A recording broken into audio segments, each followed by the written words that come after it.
എനിക്ക് personally minus ആവുന്ന സമയത്ത് കാലിലും അതുപോലെ ശരീരത്തിലും സൂചി കുത്തുന്നത് പോലെ ഒരു ഫീലാണ് ഉണ്ടാവാറുള്ളത്. പിന്നെ അത് കുറച്ച് കഴിയുമ്പോൾ അതുമായിട്ടങ്ങ് ശീലമാവാറാണ് പതിവ്. ഇപ്പൊ നിങ്ങൾ ഈ രണ്ട് സൈഡിലും കാണുന്നത് മഞ്ഞാണ്. ഇത് ആക്ച്വലി വിന്ററിന്റെ സ്റ്റാർട്ടിങ് ആയതുകൊണ്ട് തന്നെ മൗണ്ടൈന്റെ മുകളിൽ സ്നോ മൂടിക്കിടക്കുന്നതാണ്. ഇപ്പൊ സമയം 4:15. തണുപ്പ് അതിന്റെ പീക്ക് ലെവലിലാണുള്ളത്. നമ്മൾ ഇപ്പൊ ഈ അനുഭവിക്കുന്ന ഈ ഒരു തണുപ്പ് നമുക്ക് ഒരിക്കലും മറക്കാൻ പറ്റാത്ത ഒരു എക്സ്പീരിയൻസ് ആയിരിക്കും. നമ്മൾ ഈ ട്രക്കിംഗ് എൻജോയ് ചെയ്യണമെങ്കിൽ അല്പസമയം ഇരുന്ന് കുറച്ച് റെസ്റ്റ് ഒക്കെ എടുത്തതിന് ശേഷം വീണ്ടും ട്രക്കിംഗ് ആരംഭിക്കുക.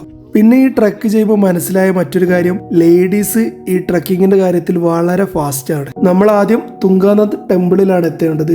അവിടെ നിന്നും 1.5 കിലോമീറ്റർ ഉണ്ട് ചന്ദ്രശില ടോപ്പിലോട്ട്. ഇപ്പൊ നിങ്ങൾ കാണുന്നത് ഈ സൈഡിലുള്ള സ്നോ മൗണ്ടൈന്റെ ടോപ്പിൽ കയറുന്നതാണ്. അതിന് കാരണം തൊട്ട് മുമ്പ് ഞാൻ പറഞ്ഞിരുന്നു റെസ്റ്റ് എടുത്ത് വേണം നമ്മൾ ട്രക്ക് ചെയ്യാനെന്ന്. അതുകൊണ്ട് തന്നെ ഇപ്പൊ നമ്മൾ മൗണ്ടൈന്റെ ടോപ്പിൽ നിന്നും സൺറൈസ് നമുക്ക് കിട്ടില്ല, കാരണം നമ്മൾ ഓൾറെഡി ലേറ്റ് ആണ്.